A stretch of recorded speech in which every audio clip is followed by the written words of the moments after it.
Le samedi 8 novembre 2025, l'ONG Stop Addiction Côte d'Ivoire a tenu la 20e édition de son séminaire national, École sans drogue, oui, à l'INSFS d'Abidjan-Cocody. En collaboration avec la Croix-Bleue Côte d'Ivoire, l'unité de soins d'urgence en addictologie, USUACHI, et le CONADSI, ce rendez-vous a réuni des acteurs engagés pour un système scolaire libéré des drogues.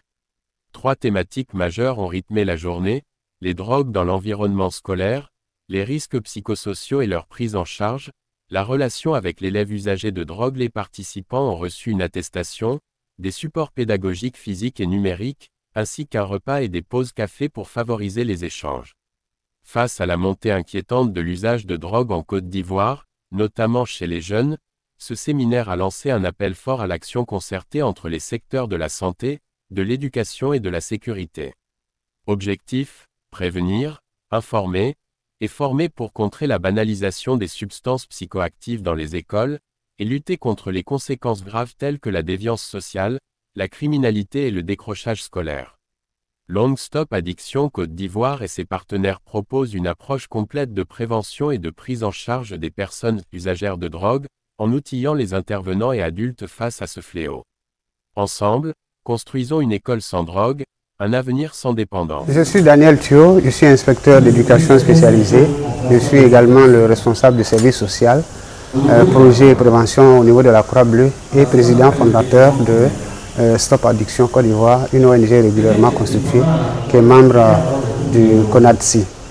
Je suis l'initiateur de ce programme de formation qui s'appelle École sans drogue, que nous animons depuis quelques années avec les responsables des écoles, les responsables des ONG, tous ceux qui ont à charge des jeunes et des enfants, aussi bien au niveau de l'éducation formelle que de l'éducation non formelle, pour les outiller sur les questions d'addiction. Vous savez, il y a des addictions avec substance, les drogues particulièrement, qui circulent dans nos écoles, dans nos cités. Et il y a des addictions sans substance, comme par exemple les addictions aux écrans et autres.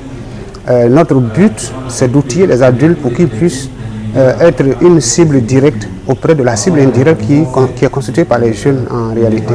Parce qu'on ne peut pas, suite à notre analyse, on ne peut pas combattre les drogues et les addictions chez les jeunes en ignorant les adultes. Il faut commencer par les adultes d'abord parce qu'ils sont un maillon essentiel dans les processus de prévention, de prise en charge et de réinsertion.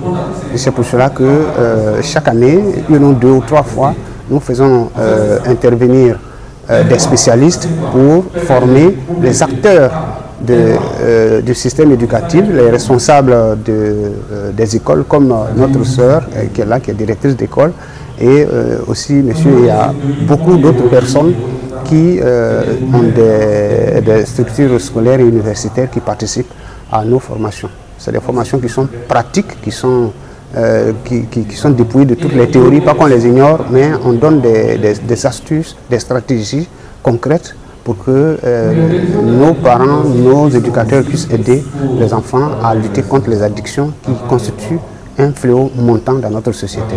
Je suis Tal Lassina, je suis le président du conseil d'administration du conseil des organisations de lutte contre l'abus de drogue, le CONADSI.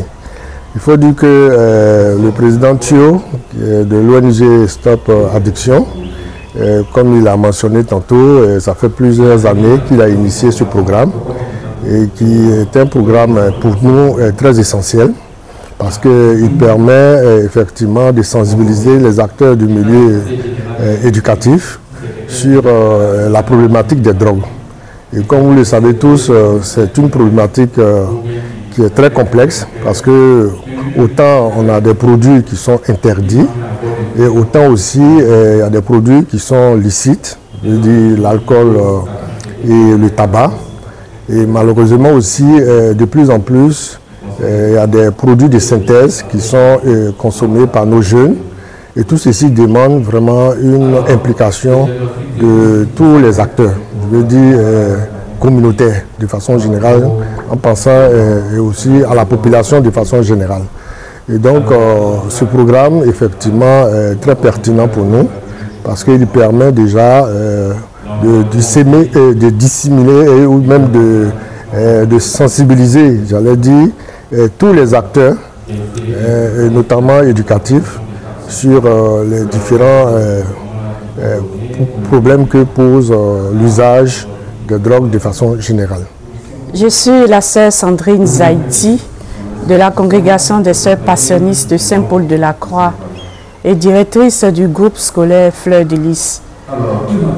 Je suis là ce matin avec mes éducateurs et les sous-directeurs pour suivre cette session de formation. Il faut dire que dans nos écoles, nous sommes confrontés à ce cas de figure-là.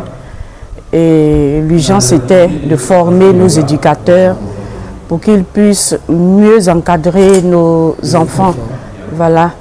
Et le groupe scolaire Fleur de Lys est en collaboration avec la Croix-Bleue depuis un certain nombre d'années.